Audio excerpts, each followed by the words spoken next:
think that might be it now. Yeah, I think we're live.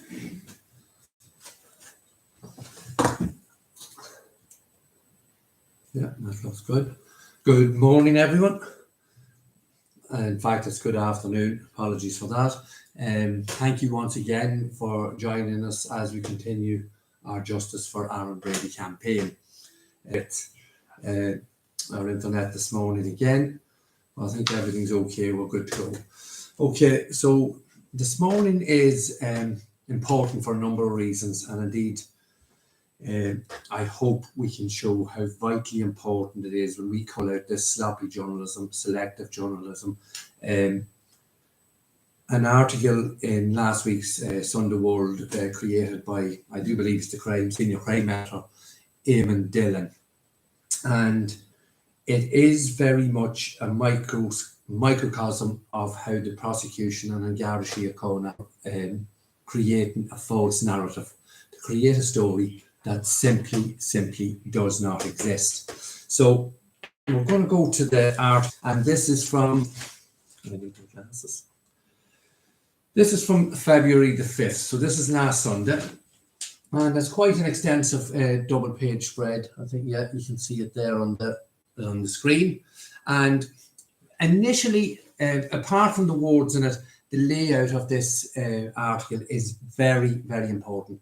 And those of you involved in advertising, in media, will understand what I'm speaking about here. If I show the top left-hand side of the page is the most important, particularly in double spreads in relation to advertising. And I think it's a known fact. Those of you involved in advertising, whatever, please drop us a line and confirm what I'm saying.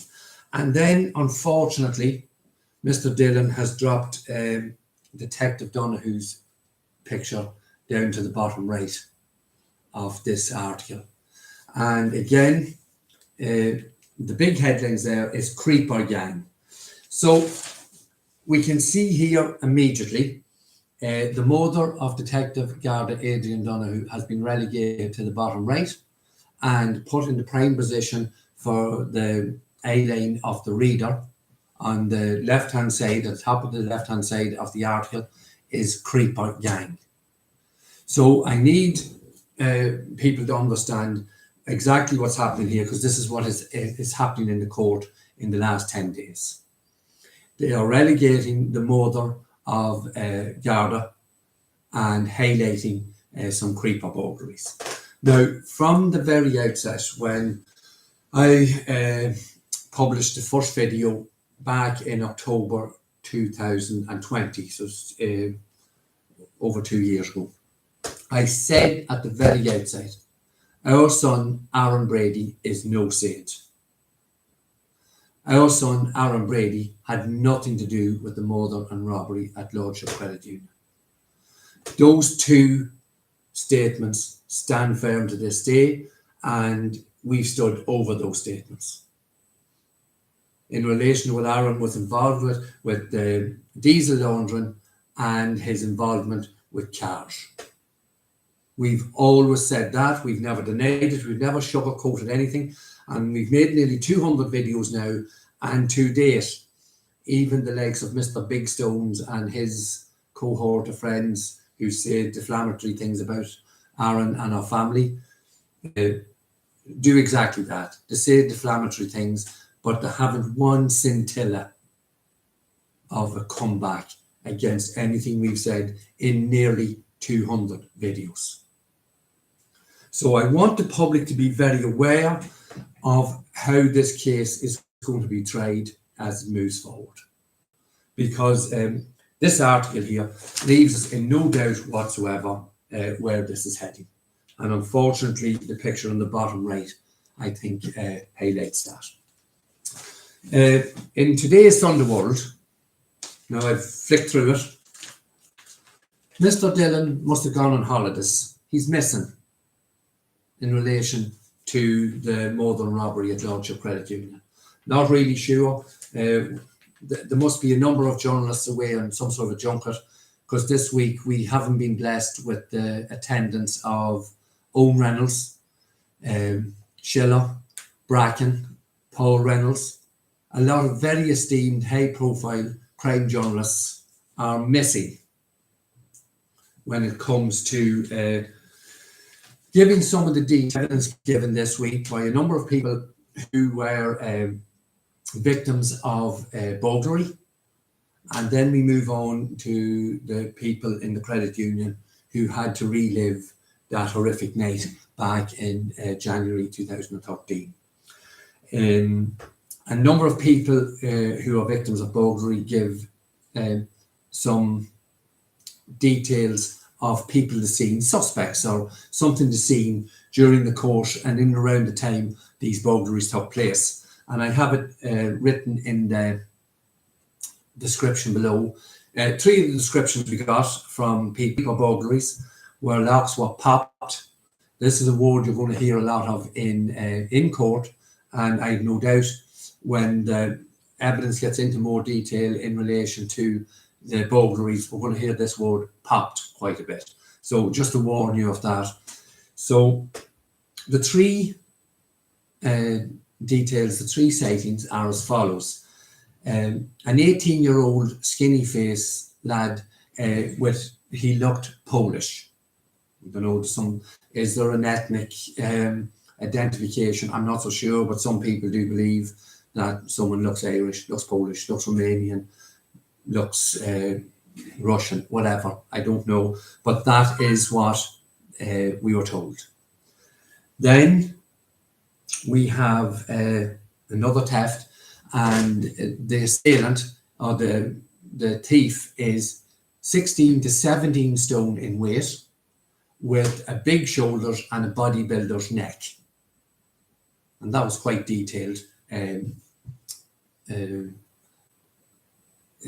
view of the two people, the husband and wife, who actually seen the theft take place. And then the third one is a 20-year-old skinny-faced red-haired chap driving a BMW. Right, so that's where we are with the identification. And lo and behold, Mr. Dillon and his mainstream media investigative journalists, pals, are not there to put this information out. It may be useful. Someone may have some idea of who that was. You would give details of what these people seen. You would put it out there in the public domain. There may be someone who, oh yeah, that makes sense. I know him, he's that size, and he was in that area. There's all sorts of reasons for putting that out into the public domain. It's public information. But Mr. Dillon was on holidays. I assume he wasn't there anyway. Then we moved to the, we had to relive again in court, and obviously it's a necessary part of the trial. We were shown on a number of occasions the 58-second of the minutes CCTV footage of the actual crime, the robbery and the murder taking place.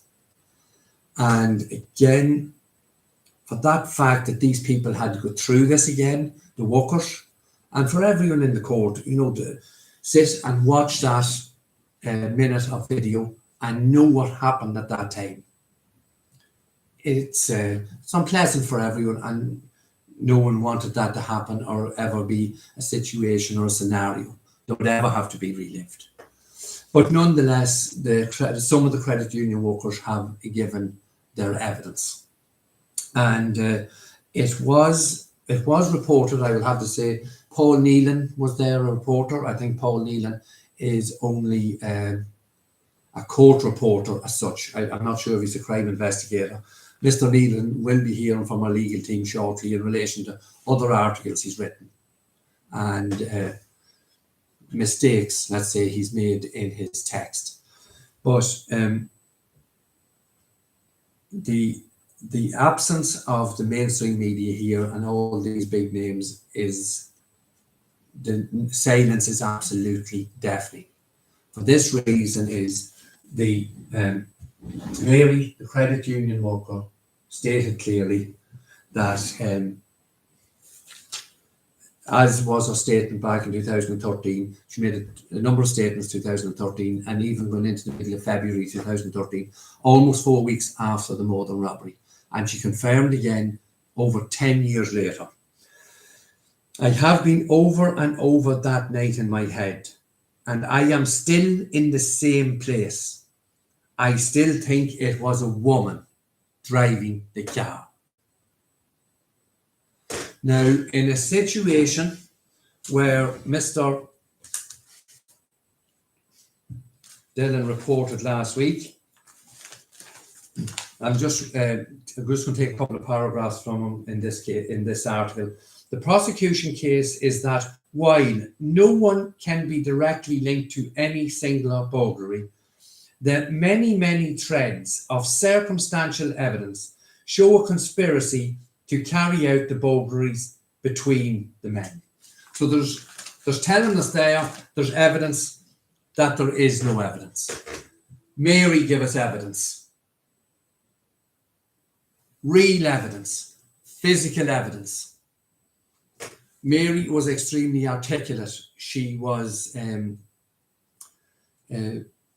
under no duress. She was very calm. She was assured, and she delivered her evidence very respectfully and detailed. And some of the details she gave actually will lead us on to further investigations, which is somewhat good news for us, something we were concerned about, and we've picked up on it as regards Mary's testimony again on Thursday last week. So again, we have to highlight where the papers and the DPP and obviously Lockenstein and Brendan Graham, senior counsel for the prosecution, are creating a false narrative in one area, and we're going to try and link it then to a much more serious crime. But we will detail that as and when the mainstream media report on that, because they give us a good platform, a good canvas to show you exactly what's happening. Now, and we have said that the idea of this campaign was to continue to put pressure on those who have told lies and created a false narrative in this trial and in this investigation. And we have said that while we're creating this campaign, it would put pressure on the authorities and those who are telling lies. They're going to have to sort of tell more lies and let little things slip because they're under pressure. And lo and behold, Mr. Dillon does that for us here last week. And he tells us, other circumstantial evidence to be put forward by the prosecution includes photos taken from Eugene Flynn Sr.'s phone showing the van and diesel queues at a property where Aaron Brady had been dropped off to carry out a task. Now, he's a little bit obscure, carry out a task. We know exactly what Aaron was doing. He was loading cubes onto a lorry. But they hid those photographs from Eugene, that Eugene Sr. had taken. And indeed, we have Eugene Sr.'s picture here in this article last week again also. Yeah, can you see that there? And you have been told, and it's been said in some of the articles, Brendan Graham has pointed at Mr. Flynn Sr. in the court and said this man was head of logistics. And he's walking in and out of court with 20, 30 members of Garda Síochána floating about. At some stage, the charade will collapse, because that is what it is, a complete and total charade. And I will repeat once again, those photographs that Mr. Flynn Sr. took and were presented in a court in Dundalk were hidden from Aaron Brady's defence. And as the case progresses and as we win further into Aaron's campaign and more detailed information, we will continue to show how that is significantly relevant. Very, very, very relevant. So once again, we see with the mainstream media and in Garda Síochána, and I would say, Mr. Dillon, a member of an Garda Síochána press office helped you write this. I may be wrong, but I'm more than willing to discuss it with you at any given time, privately or publicly, in person, via Zoom, whichever way you want.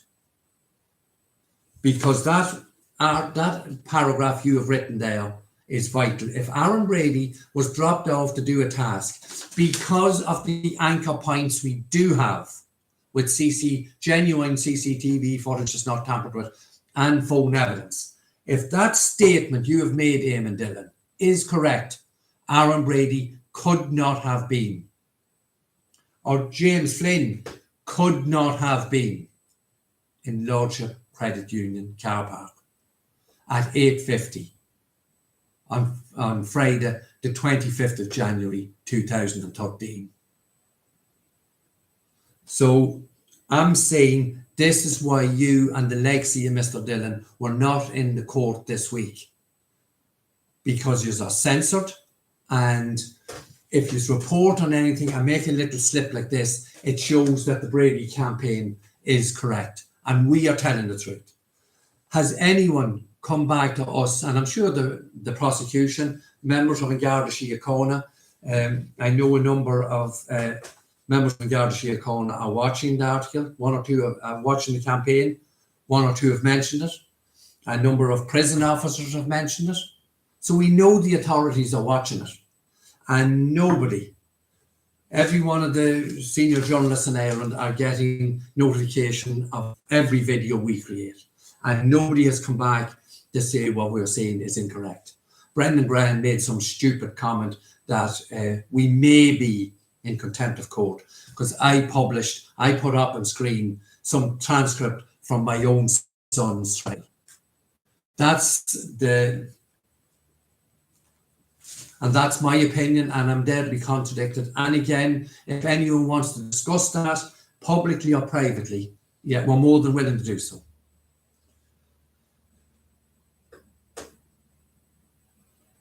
Now, we've also another paragraph from, see, as you go along and you're telling lies, Mr. Dillon, and you're peddling lies for criminals, this is what happens.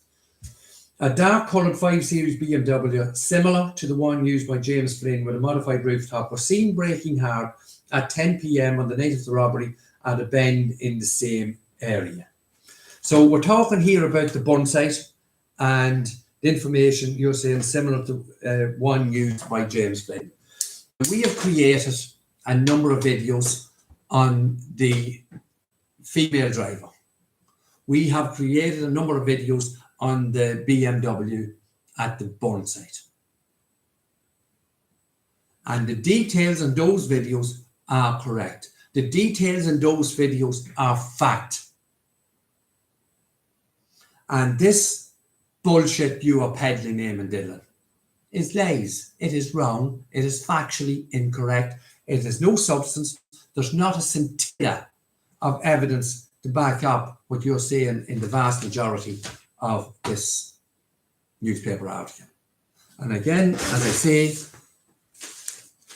you're not in this week's. I haven't seen it. I've flicked through it and I haven't seen you writing anything about the trial. And again, and repeat, investigative journalists should be reporting on a trial where the actual video footage of the time, place and the incident where a senior member of Garda Síochána lost his life. And news people are not reporting on it. You are being censored. You are being used. Dare I say it, you're being prostituted on Garda Síochána and the DPP. And the depth of your article, I do believe it says it here somewhere. Brady's father, Tony, was also in the Special Criminal Court this week as the counsel for the state, Lorcan opened the case against Treanor Flynn. Very astute of you to see me there. I have no problem with being there. Of course I'll be there. And I'm there to analyse the evidence, and I'm there to analyse the lies being perpetrated by the DPP and Garda Síochána. And once again, I'll invite you. I've invited a number of journalists. You're sort of new in the scene as far as we have seen in relation to Aaron's case. and the case of the more than robbery at Lordship Credit Union, and not creeper burglaries. This is about the murder at Lordship Credit Union. You're a senior investigative journalist. That's disgusting in that paper last Sunday. And that's why we get angry with this gutter journalism. And we had to wait until the day to show that you couldn't follow it up. It's not about creeper burglaries. This is about the death of a senior member of An Garda Síochána. This is about a woman who's seen a woman driving a car, a getaway vehicle. This is about a man who is 6'1", who shot and murdered Detective Garda Adrian Donoghue. And my son and our brother, who is 5'7", has been wrongfully convicted of that. And the facts are there. We are showing you, investigative journalists, for 26 months now, the facts and the details. There is no gang. Go back and look at our videos on all the gangs. We have James Flynn, Brendan Treanor, Aaron Brady. That's 3. There's a woman missing. There's a man with a Dublin accent missing. More of that to follow. All the logistical people. More of that to follow. Will you print justiceforaaronbrady.com? Will you print Justice for Aaron Brady? You could have said it there in the paper. Tony Brady, Aaron Brady's father, was in the court. They're running a campaign. Justice for Aaron Brady. Justice for Aaron Brady campaign. Mr. Dillon, Mr. Schiller, Mr. Reynolds, Miss Bracken. It's there. Does any of us want to discuss it before this debacle goes any further? And a load of bullshit about creeper burglaries trying to frame another 2 men for a murder and robbery they did not commit. And in fact, when we look at the headlines again, why isn't it for the murder? It's the robbery that led to the murder. Why aren't these men being? Let's have it here. 2 men accused of the murder and of 2 men accused of the robbery in which Detective Garda Adrian Donoghue was killed. Is that sufficient for Garda Donoghue's family and friends? Accused of the robbery in which Detective Garda Adrian Donoghue. Once again, everyone, thank you for joining us. Please continue to like, comment and share. Because the trial is active now at the minute, I have to be very careful what I say. I don't want to give the authorities any excuse to stop us from attending the trial, because we know more than anyone or any law team or anyone about the details of the lies these people have told. But one thing now, please people, we are asking you, please continue to subscribe. Thank you so much. We're going to make a big push now for the 500 mark. And I really wanted to ask your friends, family, co-workers to subscribe. Please do not be afraid. All we're doing is asking the questions. We don't want anyone to put any innocence or guilt on anyone involved in the trials or in Aaron's case. But we do want people to give us the right, as a campaign and as Aaron's family, to ask these questions. And for all the families involved, and we will always repeat that. We'll continue again, I think on Tuesday evening, we're going to get into all the bullshit, excuse the language, on a Sunday morning, Sunday afternoon, about intimidation and how Aaron's case in relation to intimidation has been kicked down the road now till 2024. It's a sham, it's a charade, it's a shambles, and it has to stop. And we want our son back home with us. And these journalists have the key to it if they do their job properly. They could help. As I say, we'll be back on Tuesday evening again. We'll do another live for our library so people can find different parts of the case that they're interested in and want to question us on. I don't think, did anyone send any questions, Caroline? Or are they just comments? No questions, just comments, okay. Listen, folks, thank you so much for watching us on Sunday afternoon. Please like, comment and share. And we'll continue with our campaign on Tuesday evening. Have a lovely rest of the weekend. Enjoy your Sunday afternoon, and we'll speak to you soon. Go to meet Michael. Thank you.